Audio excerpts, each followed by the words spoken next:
Makikisilip po tayo sa sulat ng may sulat. Ang Bible po kasi sulat yan epistles or letters. Na kapag binasa natin ang Biblia, sulat yan ng kapatid sa isang kapatid. Kailangan malaman muna natin yung katotohanan na yon. Ibig sabihin, may mga sinasabi dito sa sulat na ito, specific lang para sa kanya. Meron ding sinasabi sa sulat na ito na generally pwede i-apply sa lahat. Yun po yung tinatawag na hermeneutics o isa sa kapamaraan ng paano dapat binabasa ang Biblia. Na sa ganun hindi tayo nagkakamali. Katulad pa ginawa ni Jesus Christ, naghugas siya ng paa, hindi ibig sabihin naghugas siya ng paa, gagayahin na rin natin. Specific naman yung pagkakasabi ni Jesus Christ, kaya ako ginagawa to for you to follow. Ibig sabihin, servant leadership ang iminumungkahi or ang itinuturo ko sa inyo. If you want to lead, but you must serve first. Kasi si Jesus Christ, di ba? He came not to be served, but to serve. So, gayon din po tayo, iniligtas tayo ng Panginoon not to be served, but to serve. Kasi nga po, no servant is greater than his master. Na kung ano yung ginagawa ng kanyang master, dapat ginagawa ng mga servant. At ngayon po, makikita natin dito, yung sulat nga po ng ating kapatid na si Paul, para sa ating brother na si Timothy. Buong 1 Timothy po ang ating pag-uusapan. Pero kumuha lamang tayo ng mga key verses para kahit papaano makita natin yung essence. Bakit isinulat ni Paul kay Timothy itong 1 Timothy? So kaya sa tinawag na 1 Timothy, unang sulat pa lang siya ni Paul sa ating kapatid na si Timothy. At merong pangalawa. Pero magpo-focus po tayo sa first. Sa unang sulat ni Pablo kay Timoteo. So sino ba si Timoteo? I know, marami nakakaalam kung sino na siya. Pero for the sake, especially ng mga bago, alamin natin. 2 Timothy 1:3-5. Who is Timothy? Ang sabi diyan, I thank God. I thank God whom I serve, as my ancestors did, with a clear conscience. As night and day, I constantly remember you in my prayers. Ang pinag-uusapan si Timothy, kasi kausap niya, ang sinulatan niya si Timothy. Recalling your tears, Timothy. I long to see you, Timothy, so that I may be filled with joy, Timothy. I am reminded of your sincere faith, Timothy, which first lived in your grandmother Lois, lola niya si Lois, and your mother Eunice. And I am persuaded na yung faith na meron ng lola mo, ang nanay mo, ay nasa iyo rin, Timothy. So, sino si Timothy? Timothy was Paul's young spiritual progeny or son in faith. Yung kanyang magiging successor kapag siya ay kinuha na ng ating Lord. Hindi madali, di ba? Imagine leading the church after Paul led the church. At yan ang kinalalagyan ngayon ni Timothy. Gusto ko muna mabuo kasi sa isip natin, ma-picture out natin, ano yung kalagayan ng kapatid na ito for him na naging karapat-dapat siyang padalhan ng ganitong klase ng liham. Ulitin ko po, yung pong 1 and 2 Timothy, pastoral letter siya. Sulat ng pastor sa kapwa-pastor. Or sulat ng pastor ngayon sa magiging pastor later. It's like passing the baton. No? Pagpapasa na siya ng responsibilidad. Yan po ang pinag-uusapan natin sa ngayon. Ngayon po, kung babasahin natin ng 1 and 2 Timothy, maraming pagkakataon binanggit ni Paul yung title ng ating pag-aaral.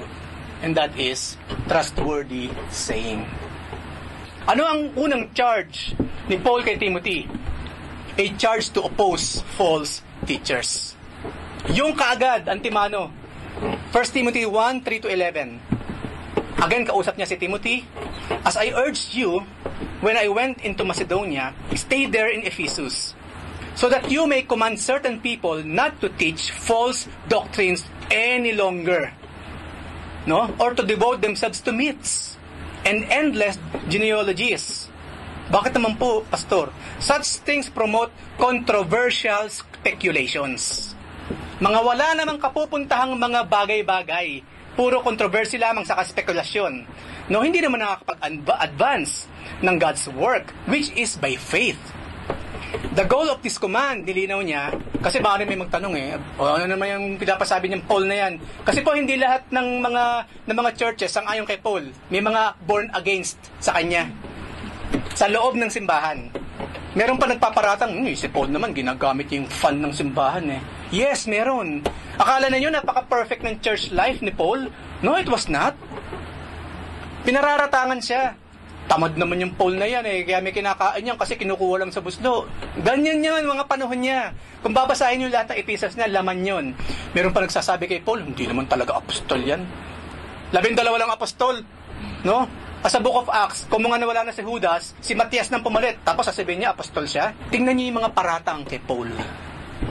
Ang sakit, di ba, kung tayong pararatangan ng ganyan? Sa demonyo naman yung pastor na yan. Di ba, ang sakit yung ganyan? Yung bang wala namang ginagawang masama? Ganun po kasi ang nangyayari kay Paul. At alam niya, kung yun ang pinagdadaanan niya, maaaring pagdaanan din ni Timothy.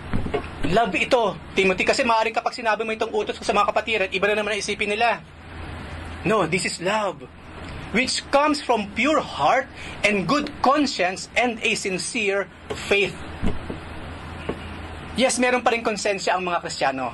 Yung nga lang, at least nilinis na ng Panginoon ang konsensya natin. Nung pong tayo mga unbelievers pa, corrupted maging ang konsensya natin.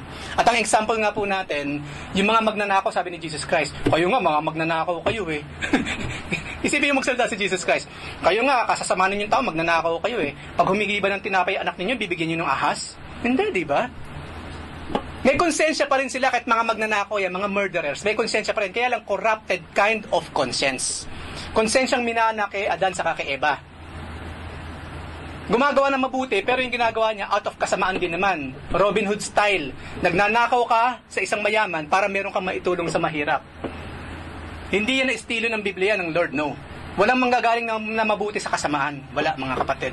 Panlabas, yes. Pero katotohanan, wala. Ngayon tayo, meron pa rin tayong konsensya. Saan ka nakakita ng Kristiyano walang konsensya in the first place? Of course meron. Yung nga lang, nilinis ng Panginoon na klase ng konsensya. Mga konsensyang nakasalalay na saan? Conviction ng Holy Spirit. Noon ang konsensya natin, wala lang, conviction mo lang siya. Ito ang feel ko Feel ko evil talaga to. No? Hanggang feeling. No, feeling, nothing more than feeling. Ganun ang tao. Pero now, no. May konsensya tayo, yes. Pero good conscience. Nilinis ng ating Panginoon. Out of sincere faith. Sabi niya sa verse 6. Some have departed from this and have turned to meaningless talk. Mga usapang walang saysay. Pag pinakinggan mo, hindi naman sa Jesus pinag-uusapan. Hindi naman simbahan ang pinag-uusapan. Something else, puro kamundahan. Meaning, walang laman yung mga pag-uusap nila. Hindi lamang yon. Itong mga taong to, they want to be teachers of the law. But they do not know what they are talking about or what they so confidently affirm. Ito ang kakaharapin ni Timothy. Mga mapagpanggap. No? Sabi nga, imbis na pastor, impastor. Isa kang impastor. Diba? Mga hindi tunay. Mga nagdudunong-dunungan pero wala naman talagang nagbaback up na katotohanan from the Bible, yung mga sinasabi nila. Kaya sabi niya, oppose them. We know that the law is good. Ito kasi ang laging gagamitin ng mga false. Ito naman sinasabi ng batas, di ba? Inaprubahan naman ng batas to, Right? Okay, fine. The law is good if one uses it properly. We also know that the law is made not for the righteous, but for the lawbreakers, the rebels, the ungodly, the sinful, the unholy, the irreligious, for those who kill their fathers, their mothers, mga murderers, for the sexually immoral, for those practicing homosexuality, for slave traders, liars, perjurers, and for whatever else is contrary to the sound doctrine that conforms to the gospel concerning the glory of the blessed God which He entrusted to me. Yung mga binanggit na mga kasalanan dyan, yun daw mga opposition naman sa sound doctrine. No way nakakasihan o kakampihan o aaprubahan ng Diyos lahat ng kasalanang binanggit dyan kanina o nababasa natin ngayon. Hindi. Kaso nga, bumalik tayo sa law of man. Marami dyan, aprobado na ng batas ng tao. Aprobado na nila. Ayoko nang banggitin, pero siguro naman nakikita ninyo. Sinimulang aprobahan sa West, ina-apply na sa East, sa North, at sa South. Okay, fine. Kung North, East, West, South, ina-aprobahan yung mga bagay na yan, but not inside the church. Remember, we are citizens of heaven. Kung ano yung law ng langit, yun ang batas natin. Hindi yung batas ng mundo na meron ngayon. So ano ba ang bakit ba big deal ito at number 1 siya sa church? Maraming warning ang Biblia patungkol sa mga false teachers, false preachers, false pastors, lahat ng klase ng false. Bible's warnings against false teachers. Una, 1 John 4:1. Beloved, believe not every spirit, but try the spirits, whether they are of God. Because many false prophets are gone out into the world. Panahon pa lamang nila, bago pa nga dumating si Jesus Christ, ang katayatan ba na yung mga false prophets eh. Bago pinanganak si Jesus Christ, lumabas na si Buddha, lumabas si Confucius, lumabas yung mga Hinduism, Zoroastrianism, lahat ng pagan cults nag-i-exist na bago pa pinanganak si Jesus Christ. Yes, nauna sila bago si Jesus Christ. Kaya nga sinabi sa aklat ng Isaiah, napakadilim ng mundo. Napakadilim ng mundo ng sanlibutan. At mula sa kalagitnaan ng kadiliman, mayroong sumibol na liwanag. Sakto ang pagkapanganak ni Jesus Christ sa Book of Matthew, Mark, Luke, and John. Sakto yun. Sakto yun. Hindi lamang yun, yung kasi 400 silent years daw, sabi ng mga historians, hindi talaga silent yun. Kasi mula Malakay hanggang Matthew, 400 years ang lumipas, tila ba ang Diyos nananahimik? Nanahimik ang Diyos. 400 years bago pinanganak ang Panginoon. Pero yung mundo ng sanlibutan, yung sistema ng sanlibutan, rumorolyo na siya or gumagana na siya. Yung nga sa 400 silent years na yan, dyan lumabas sila Buddha, Confucius, no? Yung mga fake na mga relihiyon na yan, naglabasan na sila bago pa si Jesus Christ. Kung paanong, kaya nga si John the Baptist, inihanda niya yung daraanan ng Lord eh. Kaya kailangan kasi ihanda niya kasi punong-puno ng karamihan, punong-puno ng false doctrine, punong-puno ng kadilimin. Kaya inihanda niya. Through what? Through preaching about repentance. No, nilinis muna niya. Para pagdating mismo ng tagapagligtas, eto ngayon siya. Smoothly makakapasok siya. Inihanda ni John the Baptist yung puso ng lahat. Kaya si John the Baptist, si John the Baptist, kung magsalita talaga siya, parang tabak na ang magkabila ay talim. Di ba? Eksena nga natin, nagbabaptize siya. Ngayon, banda doon, may mga pariseyo. May mga pariseyo nakikipila. Di ba pinansin ni John the Baptist? Hindi yung tipong, hoy, John, tingnan mo, may nakikipila doon mga pariseyo. Kaya mo lang yung mga yun. Hindi. Ano sabi, hoy, kayong mga lahi na ulupong, wag ka na lumingon dyan, ikaw. Di ba? Lilingon-lingon ka pa. Akala ninyo makakaligtas kayo sa apoy na impyerno kapag kayo nagpabaptize sa akin. Hindi. Ganun siya magsalita sa John the Baptist. Dahil dapat. Di ba sinabi naman sa aklat na Hebreo, ang salita ng Diyos ay parang double-edged sword. Double-edged sword. Hindi pwedeng isa lang ang matalas yung kabila, hindi. Dapat pareho. Kasi nga raw, tumatago sa pinaghihiwalay ng kaluluwa. Di ba? At ng kasukasuan. Ngayon, kapag nag-share ka ng Word of God at mukhang hindi yata nangyayari yung hanggang kasukasuan inaabot, you're using the wrong method. Dapat pag binitawan mo sa salita ng Panginoon, pasok. Pasok hanggang kaluluwa, hanggang buto kung kinakailangan. Ganun si John the Baptist. Ano pa? 1 John chapter 2 verse 18 to 26. Children, it is the last hour. Panahon pa lamang last hour na. Alam niyo ba ang tawag ngayon sa mundong ginagalaw natin? Nasa 11th hour na raw tayo. 11th hour. Ang ibig sabihin po ng 12th hour, alas 12, that's it. Everything will stop. Apocalypse. Ngayon daw po, hindi lamang nasa 11th hour, nasa 11 and a half hour na raw tayo, mga kapatid. 11:30. Scientists ang nagsasabi, ha? At ang pinagbabasihan lang nila, yung nangyayari sa environment. Nasa 11:30 na raw tayo. Scientists yun. Kung pag-uusapan natin, Biblia, hindi lang basta, baka 11:39 o 59. Malapit na mag-11:60. Okay? Kasi ano sinabi ng Panginoon, nakatayo na siya sa pintuan eh. Ang Lord, kumbaga nakasiwang na, nakabukas na, papasok na lang siya. Yun po yung kinalalagyan natin ngayon mga kapatid. Look the world around us. Nakakaawa ang dagat, alam nyo, kasi nakita ko sa CNN, may ligili ako magbasa ng mga current events eh. Pinakita din ng dagat, puro basura. Yung nawawalang eroplano, ang isa sa dahilan kung bakit hindi makita yung mga debris, sangkaterbang basura sa dagat. Basura. Ang isa sa dahilan kung bakit ang hirap mahanap ng mga debris. Basura ng tao. Hindi lamang yun, ang dagat doon nagiging toxic na. Nangangamatay na ang mga lamang dagat. Because of us. Hindi tayo pwede magturo. Us. Kasama ako dyan, mga kapatid. Because of us. Toxic. Kakain ka ng tuna, magdadalawang isip ka na eh. Mamaya puro pala, mercury eh. May lason na rin ng mga pagkain. Because of who? Us. Gulay, kakain ka kasi healthy eh. Kung ano na iniwisik doon or what. Lason pa rin. Toxic. Because of whom? Us. We are maaaring nasa 11:59. Yan po ang katotohanan. Kasi po, yung ba namang paghakbang ng Panginoon para pumasok ka, abuti ba naman ng 1 minuto yun? Come on, hindi na, baka 1 segundo lang yun, andyan na siya.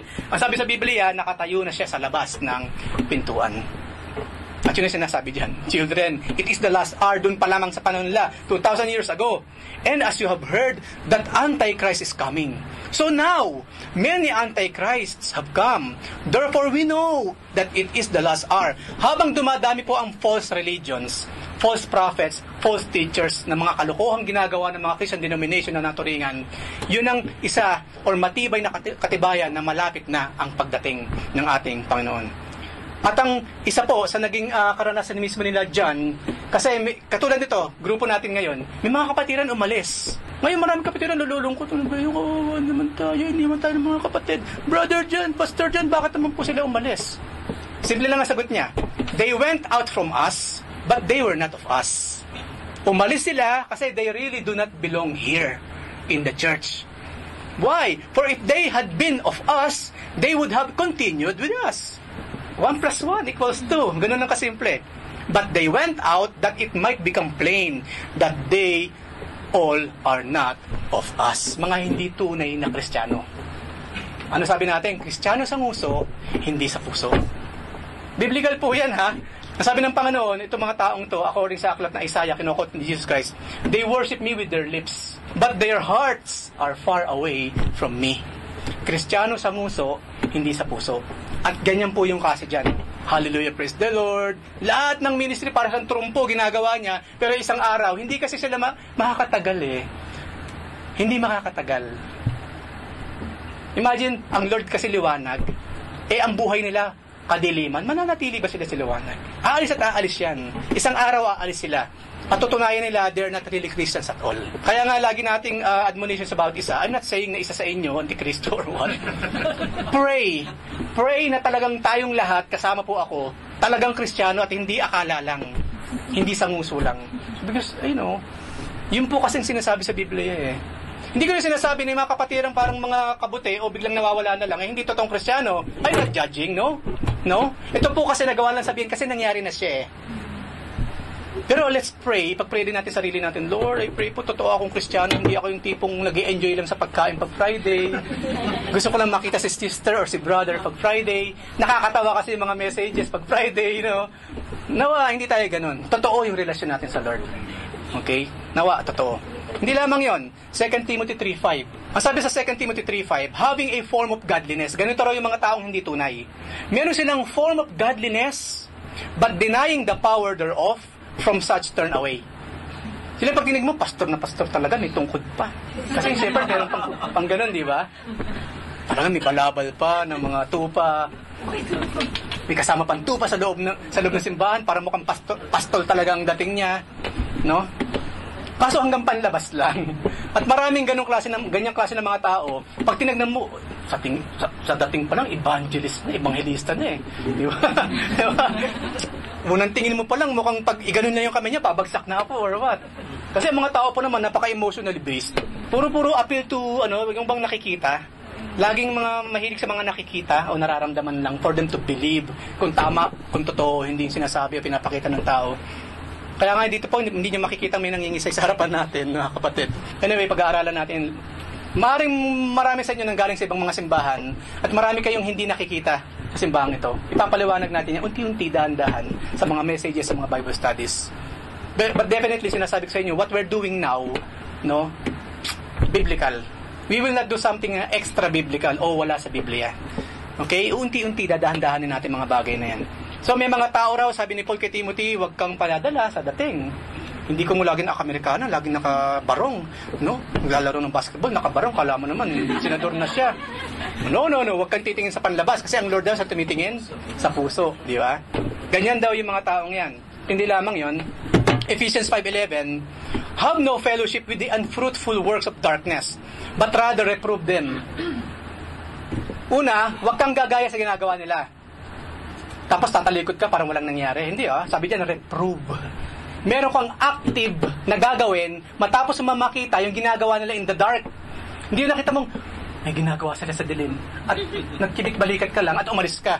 Hindi yan yung sinasabi dito, Sa verse na nasa Ephesians. meron kang gagawin, you must reprove them. Ngayon, kadalasan tayo mga Kristiyano kasi ayaw natin makasakit. May nakikita ka ng mali, magtatakip ka na lang ng mata. Itatakpan mo lang yung bibig mo at ang iyong mga tenga. Ay, hindi yun ang sinasabi ni Paul. Ano sinabi sa James 4:17? Kapag merong tama, na alam mong tama, hindi mo ginawa, you're sinning. Kung meron kang nakita, nakalukuhang nangyayari, at ipinikit mo na lamang iyong mga mata, tinakpan mo ang tenga mo, tinakpan mo ang bibig mo, nagkakasala ka, kapatid. You must do something about that. Say something.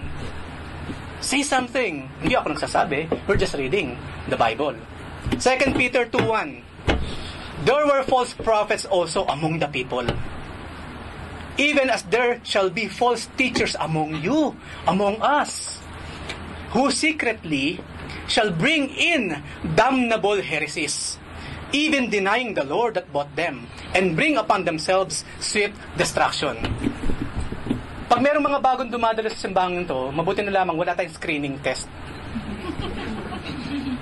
Pero sila mukhang meron eh. Buti wala tayong bago ka ba, sister? Ay, pwedeng pumunta ko sa kwarto. Tapos pagpasok na madilim, merong ilaw lang na napaganon. Tapos nakaupo akong ganun. Sit down. I-interrogate mo muna bago mo padaluhin dito. Buti hindi tayo ganun, mga kapatid. Why? Sila napakaingat nila kasi, of course, yung maraming mga mga parang double agent na tinatawag.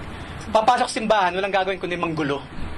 Anyway, naranasan na natin yan. Merong dumadalo sa simbahan, walang gagawin kundi parang mali po yata yung doctoral standing ninyo. Pwede tweak natin ng konti. No. Diba? No. Ako, 2 taon na. 2 taon na sinabihan ko, hindi ka dumating dito para baguhin mo ang paniniwala ng simbahan.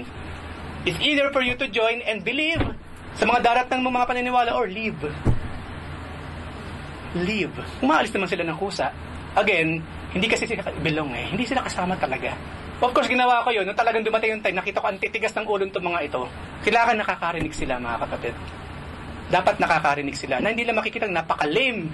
Napaka-lame ng leadership. Konting-kanti mo lang bumibigay. No, it's not. No, it's not. Hindi ganun ang totoong leadership sa church. We must be firm. Especially kung salita ng Diyos na pinag-uusapan natin. Ano pa? Jude 1:4. There are certain men crept in unawares. Nakapasok sa simbahan. Iba nga kasi sabi nga raw nila, yung mga usapan ng araw, kunyari, lumalabas sa salita mo, born again ka. Yung bang, eto, praise God, okay naman ang trabaho. Mukhang born again to Di ba, kakain ng shawarma, magpe-pray muna. Mukhang born again to Ano gagawin ng mga yan pag nakakita ng mga sign na gano'n? Gusto ko rin sanang dumalo sa gawain. Ako'y nauuhaw sa salita ng Diyos. Mga ganun salita. Hindi ko sinasabi magduda ka na kapag gano'n magsalita. Pero be wise. Ganun ba nauuhaw ka sa salita ng Diyos? Sumama ka na sa church. Ito ang address. Ito nga pala yung ikama number ng pastor namin. Be wise naman, kapatid. Kaya inuuri rin natin yung sinasama natin sa loob ng simbahan. Kasi meron nga eh. Secretly pumapasok pero may ibang agenda. Pues hindi uubra yung agenda na yan sa simbahang ito because tutok tayo sa Word of God. Who were before of old ordained to this condemnation, ungodly men, turning the grace of our God into lasciviousness, and denying the only Lord God and our Lord Jesus Christ. Imagine, papasok sa simbahan, tapos after a while yung simbahan, si Satanas nang sinasamba. Ganun sila kahusay. Kung mahina yung simbahan, hindi mangyayari dito mga kapatid. No, hindi mangyayari yan. Na nagbakasyon na si Kuya Chris ng 3 buwan, pagbalik niya, si Judas na yung sinasamba natin dito. GCC, Grace Christian Church, where Judas is Lord. Di ba? Hindi mangyayari yun. Hindi mangyayari yun. Kasi nga nakakalungkot, unti-unti kasi matalino sila eh. But we must be wiser than them. We must be, rin sa namin ng Lord, be wise as a, meek as dove and wise as a serpent. Yung wisdom lang ng serpent na gagayahin natin. Hindi yung pagkaas niya.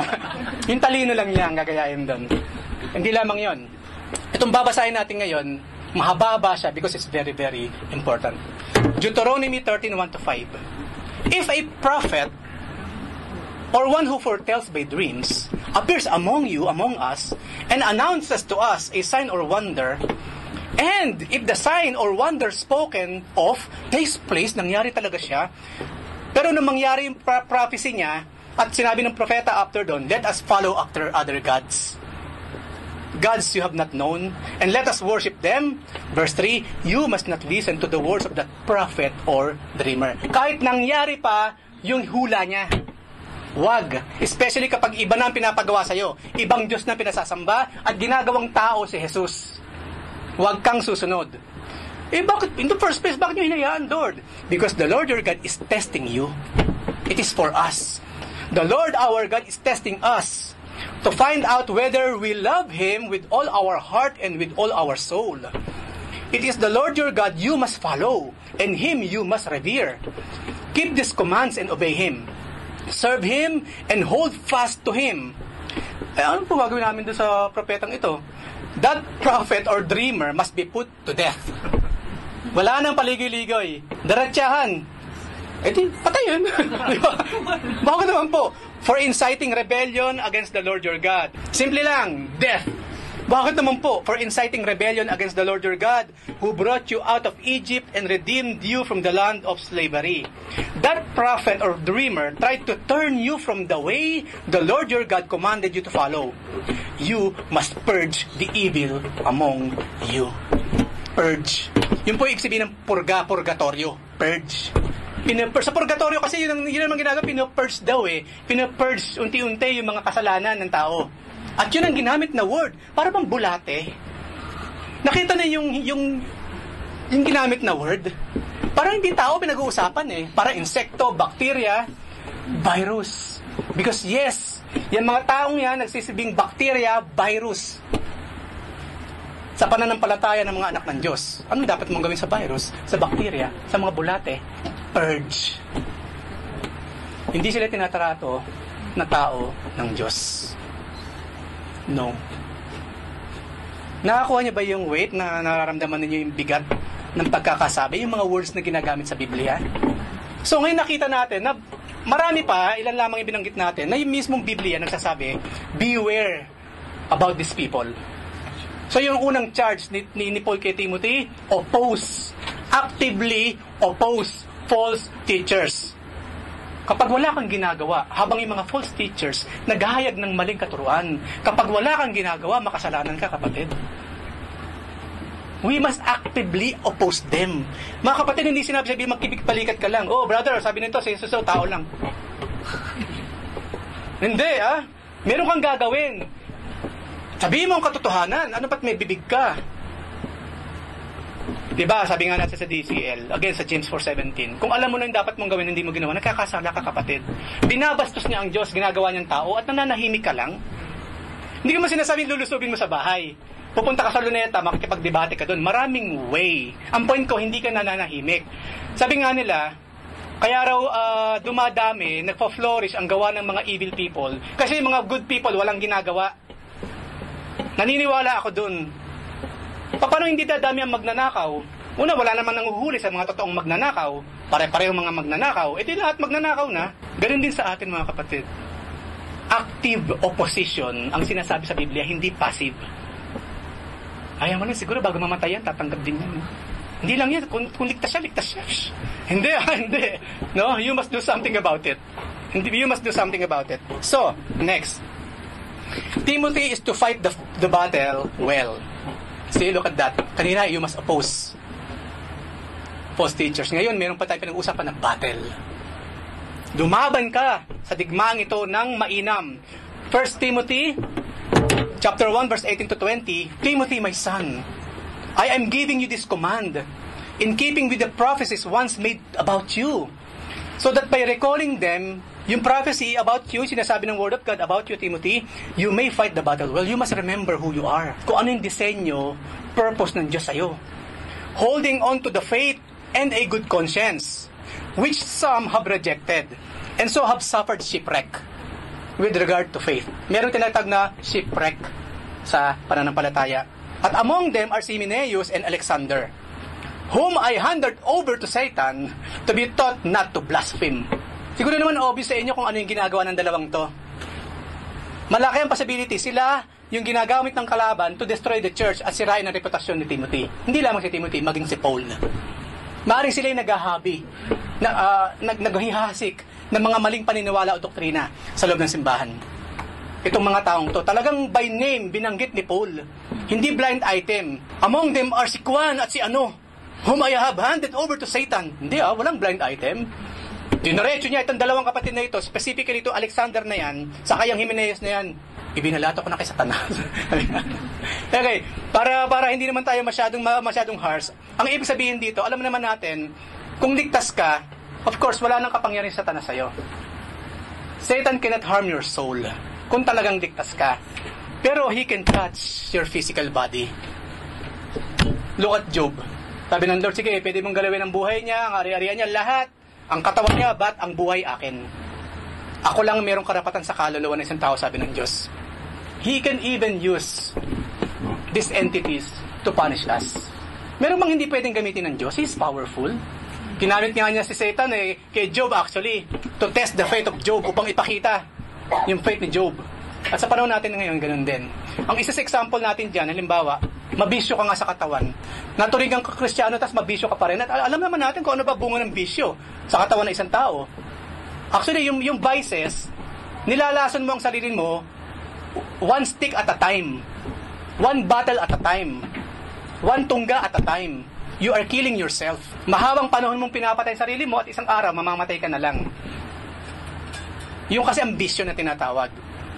Yun nga yung sinasabi sa Biblia na pinapapak ni Satanas ang physical mong katawan because of your own foolishness. Kaya nga may mga Kristiyano ng naturingan nagkaka-cancer pa eh. Kristiyano ng naturingan nagkaka-TB pa. Kristiyano ng naturingan, puro sakit.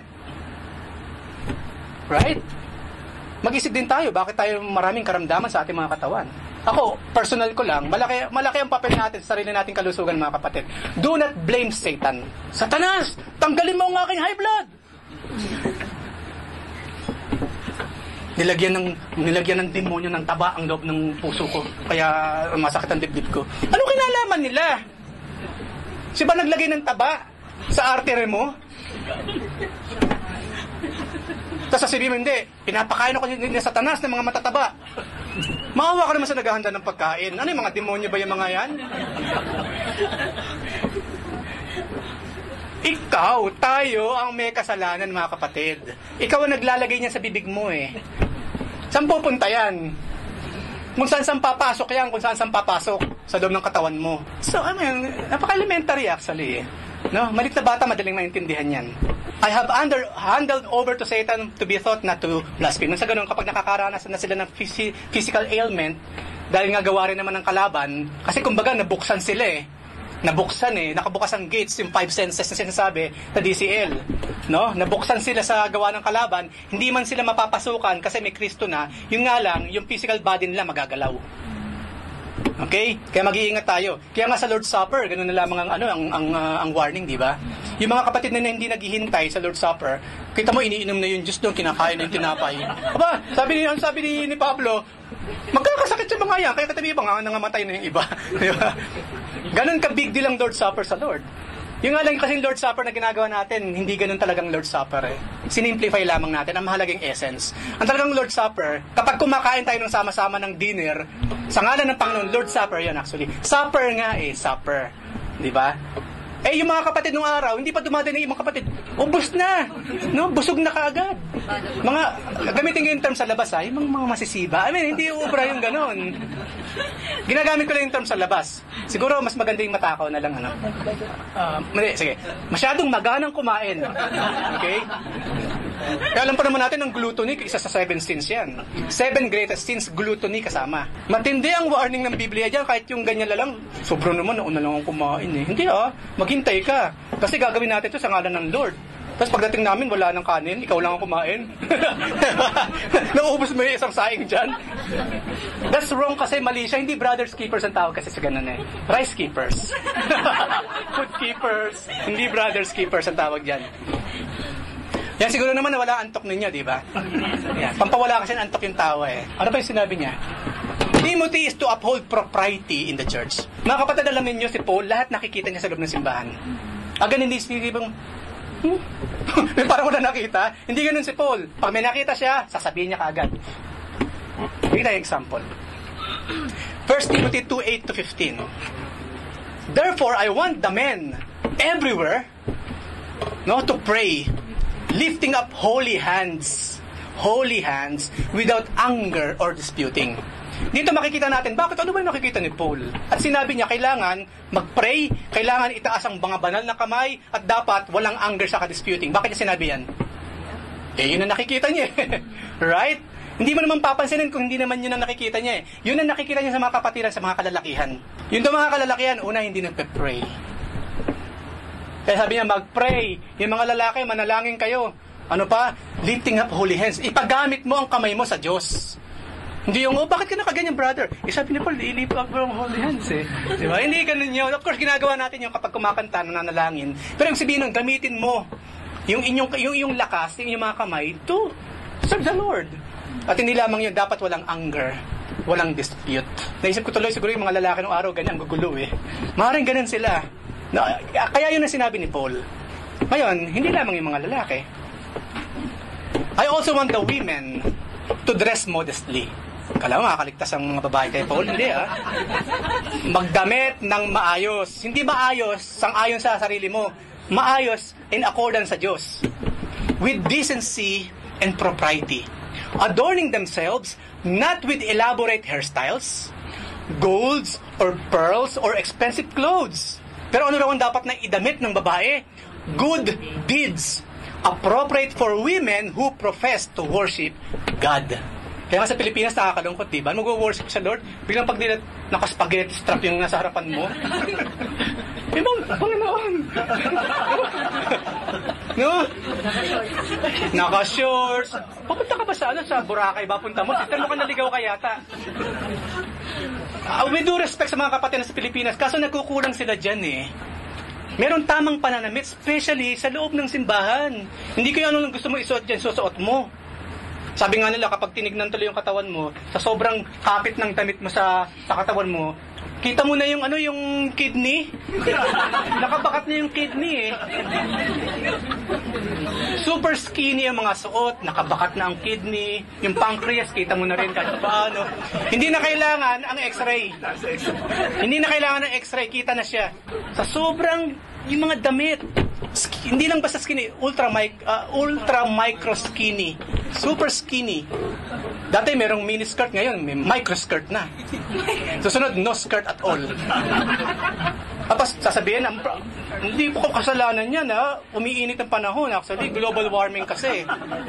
Sisisihin mo pa ang Diyos ngayon kung bakit hinayaan niya magkaroon ng global warming. Right?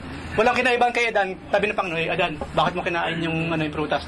Ito kasi babaeng binigay mo. Diyos pang sinisi. Parang sinabi ni Adan, kung hindi mo ko binigyan itong klaseng babae, hindi ako magkakasala. Yun ang sinasabi ni Adan doon, mga kapatid. Si Eva naman ang tanongin, ito kasi ang ahas na to Diba? Turo-turuan na sila.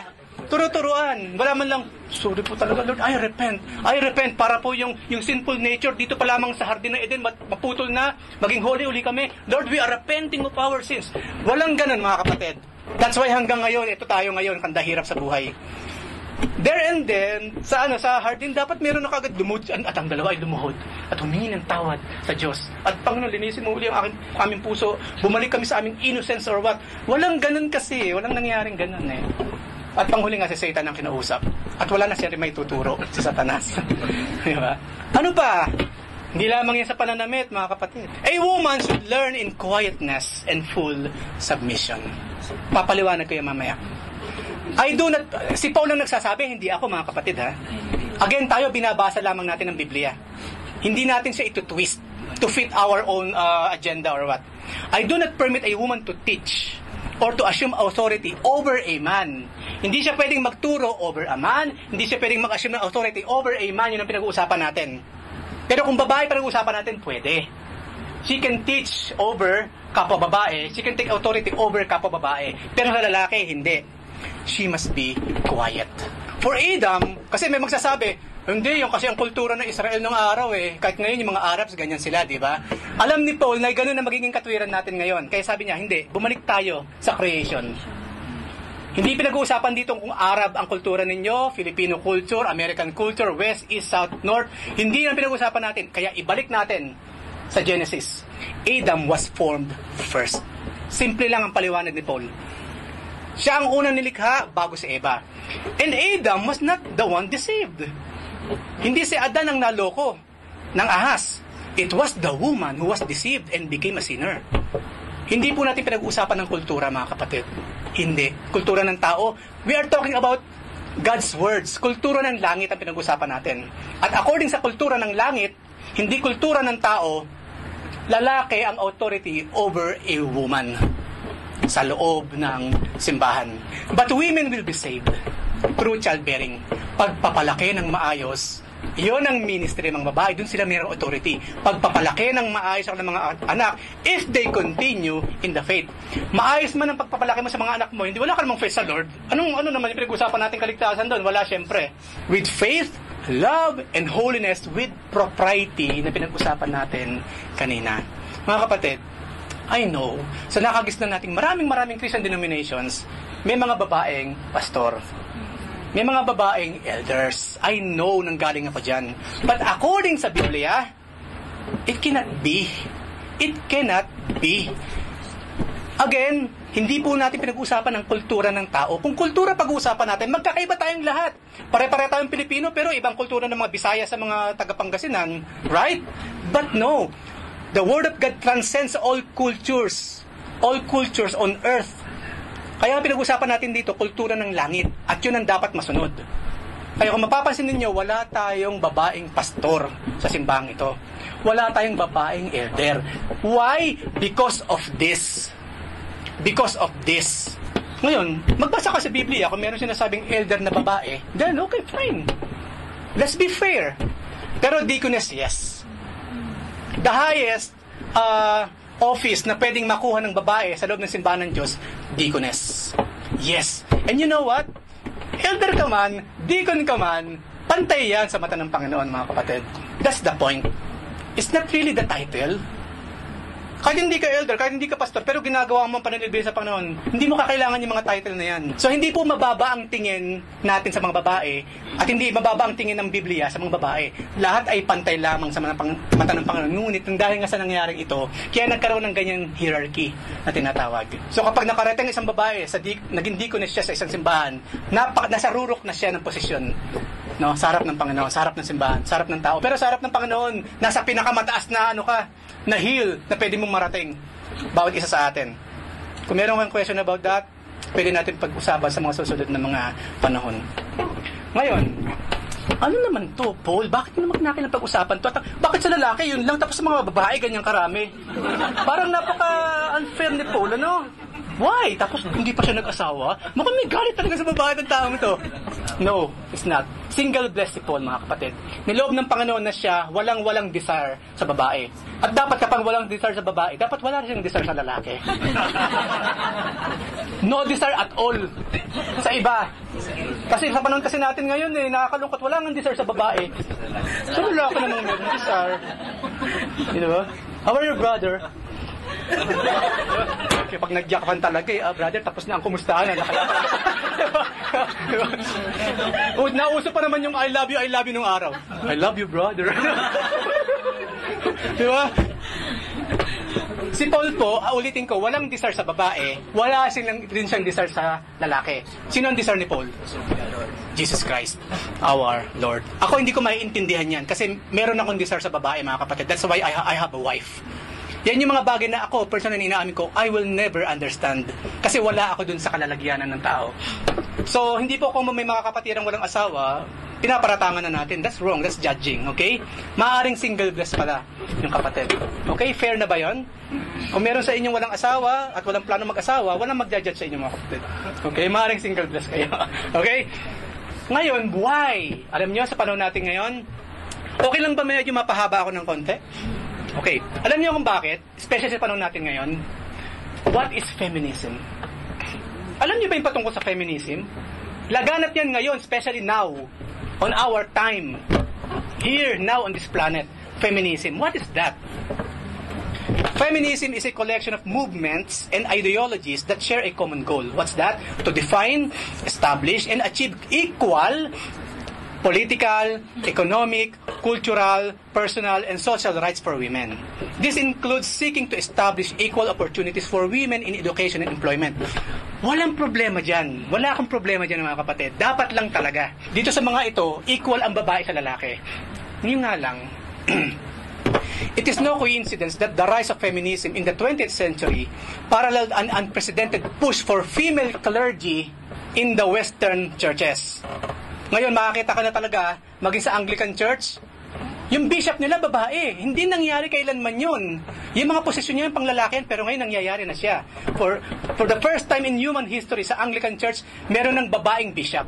Now, sa panahon natin ngayon. With the shifting views and priorities of the culture, the timeless biblical truths of male headship and church leadership were suddenly under attack. Ako, nung mabasa ko ito, para sa akin, noon pa sa Pilipinas nangyayari na siya. Dahil yung mga churches na kung saan doon ako nagsimula, may mga pastora. Ngayon lang napapansin yan. Pero sa Pilipinas, kasi Pilipino ako, example natin Pilipinas, noon pa nakikita ko na yan. Sadly, many churches and denominations have looked for ways to accommodate feminism. Sang-ayon dito sa pinag-uusapan natin sa pangalawang paragraph. Some eagerly leapt aboard the egalitarian bandwagon. Others were slower to cave in to cultural pressure, but eventually waved the white flag of surrender. The legion of female pastors filling pulpits today is the legacy of the evangelical syncretists. Pagpapaliwanag ko yan. Who were willing to marry feminist ideology to scripture. Yung pong word na syncretist, yan yung sinisynchronize mo. Yung kultura ng tao sa yung kultura ng langit. Bigyan ko example. Ang Catholic Church po ay a syncretist religion. Ang style ng Catholic Church nung araw, kapag meron silang bansang pinuntahan na conquer whatsoever, ng mga Espanyol nung araw, yung mga Portuguese, dala nila ang Catholicism, right? Kung ano meron nag-e-exist na Diyos-Diyosan, nag-e-exist na tradisyon, hindi nila i-wipe out yan. Isasama nila. Kaya nga no wonder, ang ibig sabihin ng Catholic, universal. Catholic Church is a universal church. Hindi mo kinakailangan itigil yung pagsambong sa mga bata. Merong Santo Niño. Okay? Sumasamba ka sa isang babae, sa inyong relihiyon, walang problema. Meron tayong Mother Mary. Syncretist religion ng Catholic Church. At ang nakakalungkot, even evangelicals, Pentecostals man, or Methodists or what, pumapasok na rin sa syncretism na tinatawag. Knowingly or unknowingly, meron ng ginagawa ang mga simbahan ngayon, hindi talaga 100% biblical. Kundi sang-ayon na sa kinagisnan ng tao mula sa kultura ng tao. This cannot be. At ito yung bagay, for me, malaking responsibility natin ngayon dito sa maliit na grupong ito. Hindi mangyayari ang syncretism sa atin. Kung ano sinasabi sa Biblia, hanggang doon lang tayo mga kapatid. Ano sinabi doon? Wala kang idadagdag, wala kang ibabawas. Okay? In doctrine man or in action or practical application, wala tayong ibabawas, wala tayong idadagdag. At yan ang nangyayari ngayon sa maraming churches. At yan ang nangyayari na rin nung panahon pa lamang ni Pablo. Nakikita na niya, merong discernment yung kapatid. Nakikita niya what's happening now, na malaki ang magiging impact in the future of the church. Hindi lamang yon. Timothy is to confront deceiving spirits. Yes, meron pong mga masasamang espiritu. At ang dala po nila ay deception. 1 Timothy 4:1-5. The Spirit clearly says that in later times, some will abandon the faith, apostasy, and follow deceiving spirits and things na itinuturo ng mga demonyo. Such teachings come through hypocritical liars. Nagtuturo sila ng mga bagay na in favor lamang sa kanila. Ganyan daw yung mga false teachers whose consciences have been seared as with a hot iron. Ang example nga ng mga demonic teachings na itinuturo ng mga demonic false teachers, they forbid people to marry. Binabawalang mag-asawa ang mga tao. Siguro naman alam ninyo kung anong relihiyon sa balat ng lupa nagbabawal na mag-asawa ang mga leaders. Ano sinabi sa binabasa natin? Again po, Biblia nagsasabi, doktrina ng mga demonyo. Yung mga ganyan. Hindi lamang yon. Abstain from certain foods. Bawal kumain ito, bawal kumain nun. Unless for health reasons, bawal mo kainin yan. Pero kung hindi naman, bakit hindi mo kinakainin? Kasi kasama sa doctoral statement namin, bawal kumain ng beef. Wala, hindi pwede yung ganyan. Kulto na yan, mga kapatid. Unless, otherwise, masama sa magiging sa health mo yung beef. Huwag ka kumain ng beef. Pero para gawin nating doktrina ang hindi pagkain ng beef, then that is cult. Cultic yan. Galing sa kalaban. Hindi lamang yon. Sabi nga dyan, yung pagkain daw, God created to be received with thanksgiving by those who believe and who know the truth. Why? For everything God created is good, and nothing is to be rejected if it is received with thanksgiving. Because it is consecrated by the Word of God and prayer. Ibig sabihin, kuya, pag pinag-pray ko yung bulalo, especially yung utak sa loob, wala na siya epekto sa aking high blood o sa aking artery. Oy, kapatid, meron. No, meron po, meron. Yun yung tinatawag na you are putting the Lord your God in test. Lord, I pray in Jesus' name. Lahat ng taba sa pagkain ito, walang epekto sa akin. Natatawa tayo mga kapatid, pero sabihin ko sa inyo, I'm telling you, at the end of the day, we will suffer. I'm telling you, we will suffer. Gusto ko isingit dito mga kapatid. Why are we supposed to take care of our body? Why? Of course, because this is the temple of the Holy Spirit, temple of God. Ano pa? Of course, para maprolong ang pagkakagamit sa'yo ng Diyos. Maprolong, mahaba ang pakinabang sa'yo ng Diyos dito sa lupa. That's why. Tapos kapag mamamatay ka na, ayaw mo naman, hindi pa ako handa, Panginoon. Bakit ka kumakain ng ganyan? Pamatay nga yung mga kinakain mo. You're killing yourself bit by bit every day. See? Ang gusto ng Lord, maprolong yung buhay natin sa serbisyo sa Kanya. Wala ka namang ginawa kundi paiksi ng buhay mo na kapag nakaratay ka na, magpe-pray ka ng healing from the Lord. Naniniwala ako sa healing ng Lord na walang imposible sa Diyos. Sinong niloloko mo, kapatid? Ano to, laro-laro lang? Alam ng Lord, kapag tayo nang nilalaro natin siya, matalino ang Diyos. So please, be wise. Kasama sa wisdom yan. Kasi tingnan mo, paano may tuturo sa mga tao na ang gusto ng Panginoon, maging malakas tayo mga kapatid. Be healthy. Tapos kapag tinignan ka naman nila, yung bang healthy? Kung yan ang healthy, hindi na ako magpo-born again. Tapos kita, alam na naman, bila kang hinihimatay na ganyan, na yan yung bang healthy, pastor? Pastor. Yan po ba yung healthy na sinasabi ninyo? Konting kipot, high blood kayo, hindi man yung bigla kang hinihimatay dyan, o nahihilo, or what? Walang masama na physically, makita rin ng mga tao, you're taking care of your body, of course.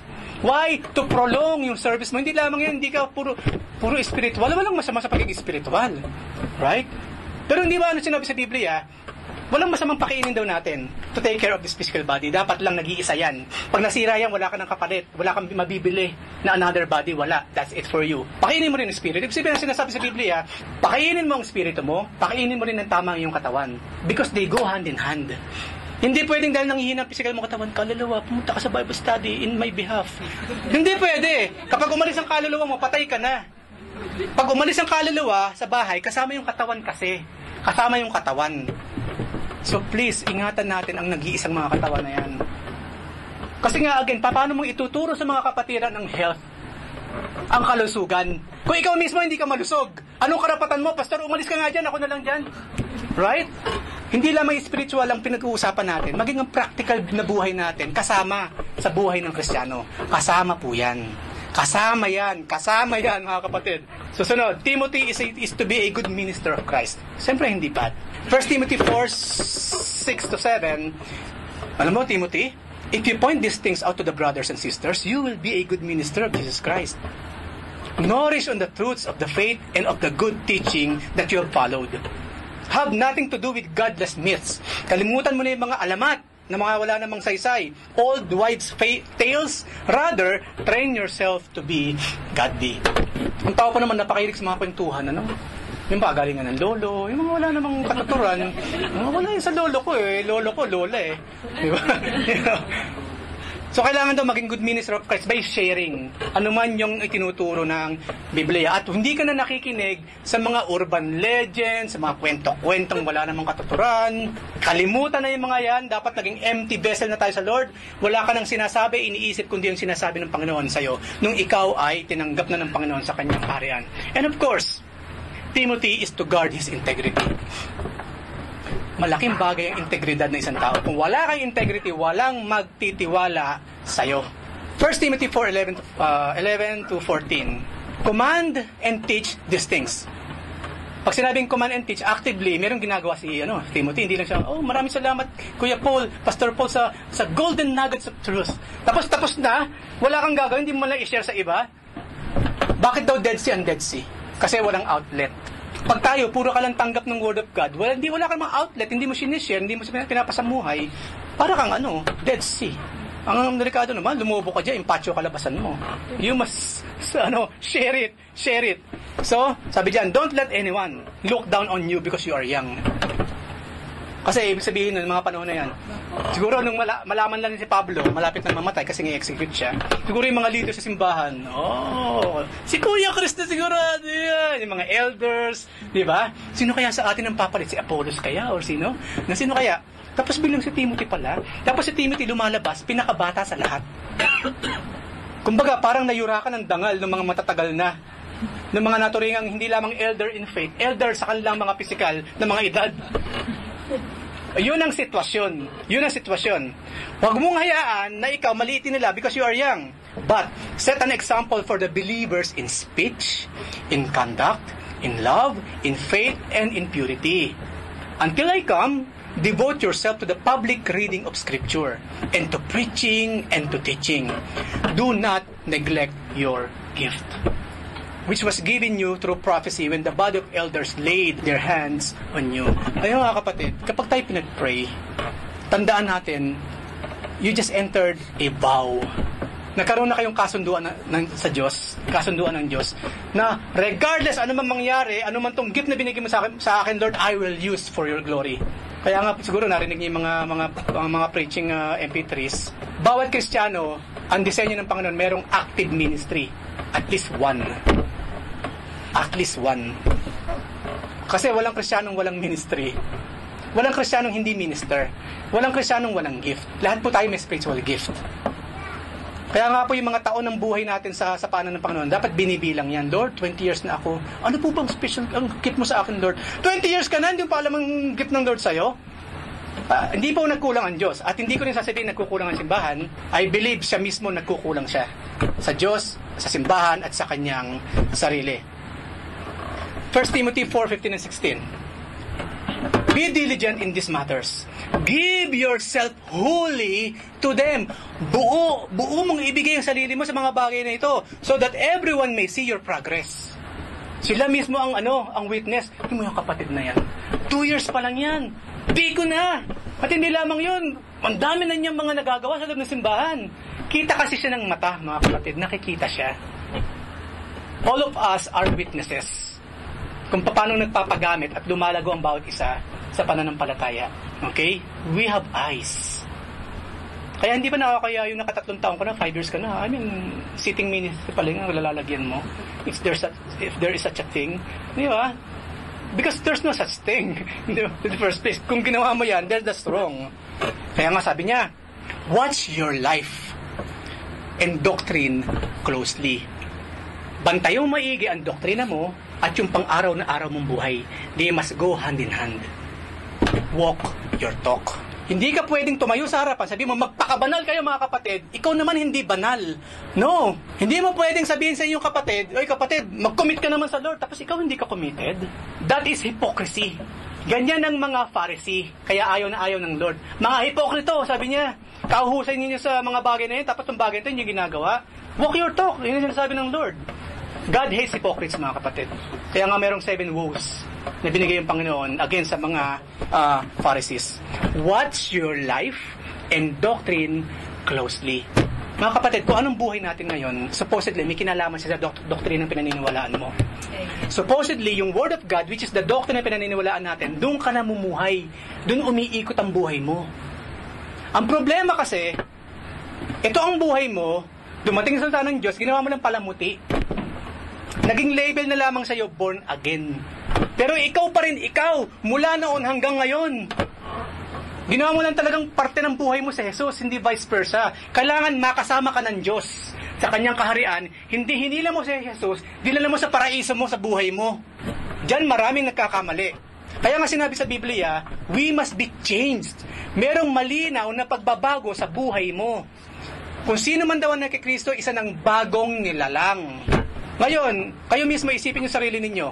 Kung chismosa ka noon, at hanggang ngayon chismosa ka pa rin, kapatid, hindi ka pa nagbago. Beware. Kung palaaway ka ngayon at palaaway ka pa rin ngayon, beware. Masungit ka noon, masungit ka pa rin ngayon, beware. Malisyoso ka noon, malisyoso ka pa rin ngayon, beware. Mapanungayaw ko ng araw, hanggang ngayon mapanungayaw ka pa rin, beware. Check whether you're really in the faith or not. Hindi nangyayari sa'yo na ang sino mang nakay Kristo, isa ng bagong nilalang. Isa lang ibig sabihin nun, wala ka pa kay Kristo. There must be change. Hindi ako nagsasabi, ang Biblia nagsasabi, the doctrine na pinaniniwalaan mo must go hand in hand with your life. Kung ayaw natin tayo napapansin sa bagay na yan, then do something about it. Do something about it. Doon lamang walang papansin sa'yo kapag ginagawa mo na yung dapat mong gawin para sa ating Panginoon. Ano sinabi dyan? Bakit naman, brother? Watch your life and doctrine. Persevere in them, because if you do, you will save both yourself and your hearers. Hindi para maligtas, kundi mailigtas mo yung sarili mo sa pang-araw-araw ng pamumuhay sa mundong ito. Kasi we know how, while we are here on this world, of course, yung perilous times, nandyan lang sila. Ano sinabi ni David? Even though I walk through the valley of the shadow of death. Tayong lahat po, meron tayong kanikanyang valley of the shadow of death na punong-puno ng evil. This world na nalalagyan natin. Yun ang pinag-usapan natin ditong save. Mailigtas tayo sa anumang evil na meron dito sa madilim na mundong kinalalagyan ng bawat isa sa atin. Hindi lamang yon. Timothy is to be careful in installing new leaders. Ano ba sinabi dyan ni Paul? Do not be hasty in laying on of hands, and do not share in the sins of others. Keep yourself pure. Sabi niya, huwag ka basta-basta nag-i-install ng leader sa simbahan. At doon sa 2 Timothy po, sa mga unang part ng kanyang mga sulat din kay Timothy, nakalagay doon, ano ba yung prerequisites? Ano dapat meron yung elder at yung deacon? Sundin mo maigi yan. Ang pamantayan, yung Biblia. Hindi yung pabor na lagi niya ibinibigay sa'yo. 3 months pa lang yan, bakit mo ginawang deacon? Bait kasi niya, may supply akong chocolate dyan eh. Yung bang meron lang kasing pabor na ibinibigay sa'yo, yun lang ba ang dahilan, ba't mo ginawang leader yan? Lagi ko sinasabi mga kapatiran, hindi ko mo inahatid sundo ka, itong kapatid na ito, inahatid sundo ako, gawin natin leader to. What's that? Ang pamantayan mo kasi ikaw nakikinabang sa kanya, gagawin mo siyang leader? Ang bait nito sa akin, gawin natin leader to. Yung bang pamantayan mo, mabait siya sa'yo, kaya gagawin mo siyang leader? Hindi ganun. And you know what? Isa yan sa kinalulungkot ko sa mga simbahan. Kung mo lagi nabibigay kasi ng pabor sa mga leader, sa mga members, ang bait-bait kasi, ginagawang leader. Hindi yun ang pamantayan ng Biblia, mga kapatid. It's more than that. It's more than that. Attendance, hindi ka nawawa for 1 year, 365. Lahat ng araw na may gawain, nandun ka, hindi pa rin yan, kapatid. No, it's not. Ano naman ang buhay mo sa labas ng simbahan? Tinitignan din yan. Pati buhay mong personal, tinitignan bago ka iluklok. According sa Biblia, not according to me. Ano sinabi ni Paul? Kung yung sarili mong pamamahay, hindi mo kaya ilid, tapos maglilid ka ng simbahan na kung saan katerbang tao naroon. Ang dali ng logic, di ba? 1 + 1 = 2. Kung yung sarili mong pamilyang kalitlit, hindi mo kayang pangunahan ng tama, paano ka maglilid ng isang simbahan? It makes sense, right? Kahit maliit na bata, madaling intindihin yung logic ng ating kapatid. Ano pa? Timothy is to take care of his physical body. Okay, again po, ito, para kay Timothy. Stop drinking only water and use a little wine because of your stomach and your frequent illnesses. Si Timothy po ang kausap, kapatid. Kaya hindi mo pwedeng gamitin yung verse na yan sa'yo. Pastor, baka... Ano itong tandoy na ito? Ano pwede? Ano ako? Basahin mo ito, brother. 1 Timothy 4:23. Merong sakit si Timothy sa kanyang sikmura. Hindi siya matunawan dahil meron siyang illness. Isa na rin yung sobrang laki ng responsibility ng ibibigay sa kanya matapos mamatay si Paul. Matapos siyang kunin ng Lord. Hindi ba tayo ganun din? Kunyari, kumain ka ngayon, tapos may pupuntang interview, at nakasalalay sa interview, sa outcome niyon, kung ikaw magkakatrabaho o wala. Meron tendency, hindi ka matutunawan. Maraming way para maibsan po ang ating mga karamdaman ngayon. Natulungan, kinakailangan mo talaga uminom ng alak. So, maging yung physical body, kailangan iniingatan. And of course, Timothy is to avoid the love of money. 1 Timothy 6:9 and 10. Those who want to get rich fall into temptation, in a trap, and into many foolish and harmful desires that plunge people into ruin and destruction. Bakit naman po ganun, brother? For the love of money, not money itself, but the love of money is maraming root, isa lamang to, is a root of all kinds of evil. Some people eager for money have wandered away from the faith and pierced themselves with many griefs. Para sila naghaharakiri. Yan ang sinabi ni Paul. Hindi pa niya alam yung patungkol sa mga samurai, and yet yun ang sinasabi ni Paul. Para sila naghaharakiri, yung mga taong gustong yumaman kaagad. Lahat gagawin para yumaman. Kapit sa patalim, no? Saksak sa sarili para yumaman. Ganun daw ang ginagawa ng mga taong yan, self-destruction. At ang sabi ni Paul, huwag kang gagaya sa kanila, Timothy. At kaya sinasabi ito ni Paul kay Timothy, nakikita ni Paul na nangyayari sa loob ng simbahan. And, of course, Timothy, malapit na po tayo matapos, Timothy is to fight the good fight of faith. 1 Timothy 6:11 and 12, but you, O man of God, ang sarap pakinggan, ano? But you, O man of God, flee from all this. Takasan mo ito, at habang tinatakasan mo ito, ito naman ang puntahan mo. Pursue righteousness, godliness, faith, love, endurance, and gentleness. Fight the good fight of the faith. Take hold of the eternal life. Hindi hinuhold kasi baka mawala. No, hindi. Kundi talagang manghawak ka na sa kami ng Panginoon. No, do not let go. Take hold of the eternal life to which you were called when you made your good confession in the presence of many witnesses. Fight the good fight of faith. And Timothy is to command those who are rich in this world. Kala ng mga mayaman, makakaligtas nila, di ba? No. Ikaw mo, marami kang pera, brother, malaki sahod. But okay, fine, ito ngayon ang para sa'yo. Command those who are rich. Ito ngayon, ito yung mangyayari, yung mga mayayabang. Inilalahad ang mga bank account, inilalahad lahat yung mga financial whatsoever nila. Okay, fine. Since alam na namin ang kalagayan mo financially, ang sabi ni Paul, command those who are rich in this present world not to be arrogant, nor to put their hope in wealth, which is so uncertain. Biblia nagsabi, ang yaman sa mundong ito uncertain. Hawak mo ngayon, bukas wala na yan. Biblia nagsabi, not me. But to put their hope in God, who richly provides us with everything for our enjoyment. Napakabuti ng Panginoon. Command them, yung mga mayayaman sa loob ng simbahan, to be good. To be rich in good deeds, sa mga mabubuting bagay, and to be generous and willing to share. Kaya kung plano mong ipagmalaki sa amin, kung gaano kalaki ang pera mo, kailangan willing ka to share. Okay? Okay? Yun ngayon ang challenge. Kung willing ka to share, then tell me how much. Pero kung hindi, sa'yo na lang yan, kapatid. Okay, sa'yo na lang yan. In this way, they will lay up treasure for themselves as a firm foundation for the coming age, so that they may take hold of the life that is truly life. Nakita ba ninyo kung paano pinansin ni Paul lahat ng dapat pansinin? Mga kapatid, unang sulat pa lang yan. Meron pa pong pangalawang sulat si Paul. And maaaring next Friday, itutuloy natin yung 2 Timothy. Kung okay lang sa mga susunod sa akin sa Friday.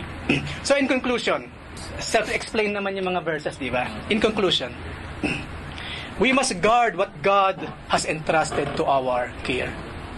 Definitely, there is something na meron tayo ngayon na ibinigay ng Diyos. Guard that. Guard that. Ano sinabi ni Paul kay Timothy? Timothy, guard what has been entrusted to your care. Of course, maraming binigay sa kanya. Pero definitely, yung mismong kaharian ng Panginoon dito sa lupa at that specific church, yun yung ngayon na binigay ng Panginoon kay Paul. Na ibinibigay niya ngayon kay Timothy. Turn away from godless chatter and the opposing ideas of what is falsely called knowledge. Panahon ng philosophy ang panahon nila. Bago dumating si Jesus Christ, meron munang Aristotle, sila yung mga makakilala ng araw, yung mga philosophers na sila Plato. Sabi niya, wag mong paniwalaan o wag kang makiayon sa mga yan. Na ang tawag nga dito ay false knowledge, which some have professed and in so doing have departed from the faith. Kapag ginamit mo ng talaga ang personal mong talino, mahihirapan kang intindihin ang katalinuhan ng Diyos. Kaya nga sinabi again sa Proverbs chapter 3, di ba? 3:5. Yan, di ba? Ano sinabi doon? Kabisado niyo ba yun? May reverse? To see is to be, ha? Ayan. Trust in the Lord with all of your heart, no? And lean not to your own understanding. Hindi na tayo dapat nananangan sa sarili nating kaalaman or any premeditated belief na meron tayo kung pinag-uusapan na natin Word of God. You must take it as it is. Hindi ka pwedeng, Lord, I am taking your word, but what's this? No, I don't like this. No, kunin mo ng buo at tanggapin mo siya ng buo at isa pamuhay mo ng buo ang salita ng ating Panginoon.